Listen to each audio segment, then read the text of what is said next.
Okay, so what in the world could a physics review, a study on authoritarian governments, and a bunch of personal breakdowns possibly have in common? I know.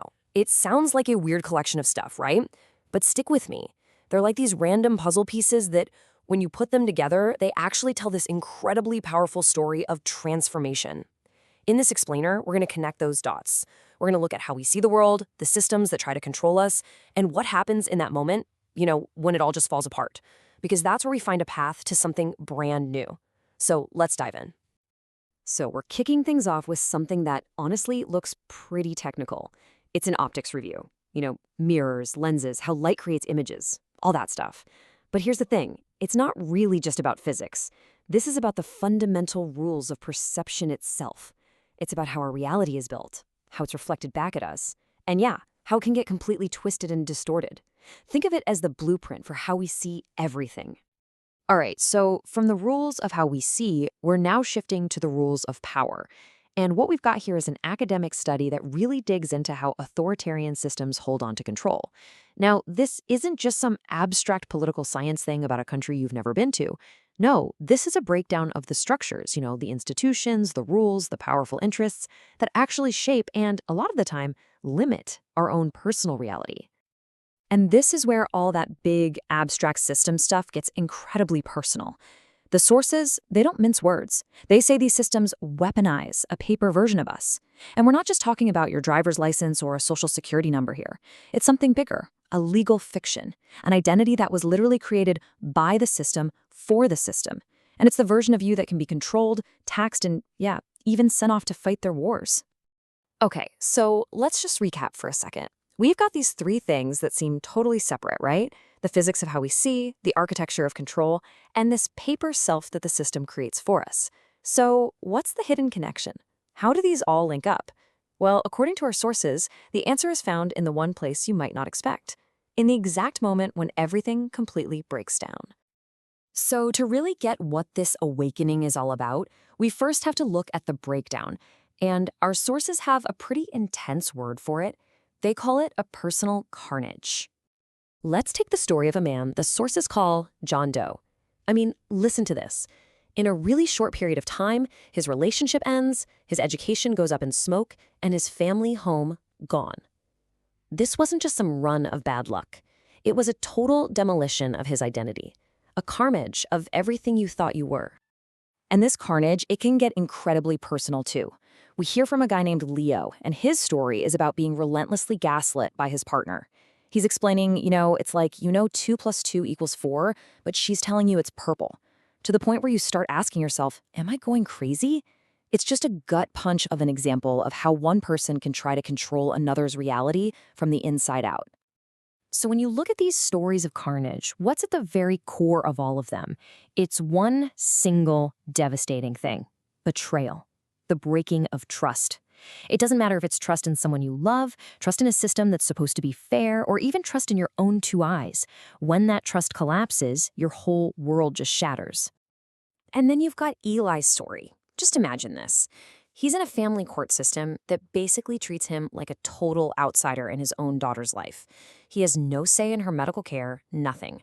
His personal agony was a direct result of the system failing him.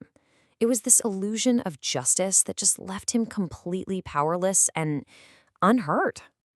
So all of these experiences, the demolition of who you thought you were, the gaslighting, the failures of the system, they all combine to create what our sources call a crucible. And yeah, it's a terrifying, incredibly isolating place to be. But what's so wild is that this isn't presented as the end of the story. Not at all. It's actually a countdown. It's a launch pad. And it's right there, from the ashes of that crucible, that something really starts to shift. It's a fundamental change in how you see everything. It's a moment the sources call the sovereign's awakening. So what is this awakening? It's really about seeing this fundamental split, this duality of self. See, on one side, you've got the legal fiction. That's the paper version of you, the one that's defined and controlled by all these outside systems. But on the other side, you have the sovereign self. And that's the real you, the core I am that you define from the inside, that's guided by your own conscience and that knows its own value without needing anyone else to approve it. And this really profound shift, it actually has a name: metanoia. We're not just talking about changing your mind about something. No, this is a top-to-bottom transformation of your entire being. It's the moment you shift from this constant paranoia of being controlled to this absolute certainty of your own power to create. So you might be wondering, okay, what makes this new self official? Well, it's not some legal document you can go file somewhere. The sources, they use this phrase sovereign deed, but they're really clear that this deed is an internal one. It's that unshakable, deep down knowing, what they call the scripture in your heart, that your value is built in, it's inherent. It's not something that any outside system can give to you or take away. But here's the thing, this awakening isn't just some passive, oh, that's nice realization. No way. It's a call to action. It's the starting pistol for building something totally new, for operating inside what the sources call a moral economy. And the first step in this new economy, it's something Leo calls art as ministry. And the point isn't to go out and try to fix anyone, not at all. It's just sharing your own story, sharing your journey through the darkness as a way to connect with other people and maybe, light up the path for them a little bit. This whole thing really represents a fundamental choice you get to make.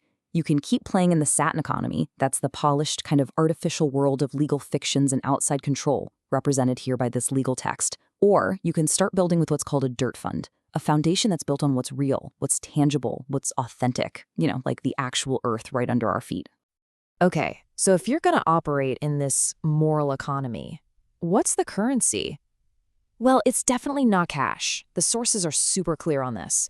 The real assets are things like truth, genuine connection, and your two most precious and limited resources, your attention and your focus. That's where the real value is. And look, this isn't just some abstract philosophy. It's a practice. The call to action doesn't cost a dime. Step 1, invest your time. We're talking 15 minutes a day, just in quiet affirmation of your own worth. Step 2, consolidate your focus. Zero in on messages that ring with truth. And then step 3, amplify that signal. Become like a repeater station for others who are out there looking for the map. And all of this, it leads to the ultimate realization, the big payoff. This isn't about gearing up to fight and win some massive battle against the old system. It's about understanding that the battle is already over. The second you awaken to your own sovereignty, those old systems of control, they just become obsolete. They lose their power over you. Which brings us to the end of this journey. But really, it's the beginning of a whole new one for you. So after the carnage, after the awakening, after you've started building with a currency that actually matters, there's really only one question left to ask. And it's for you. Now, what will you create?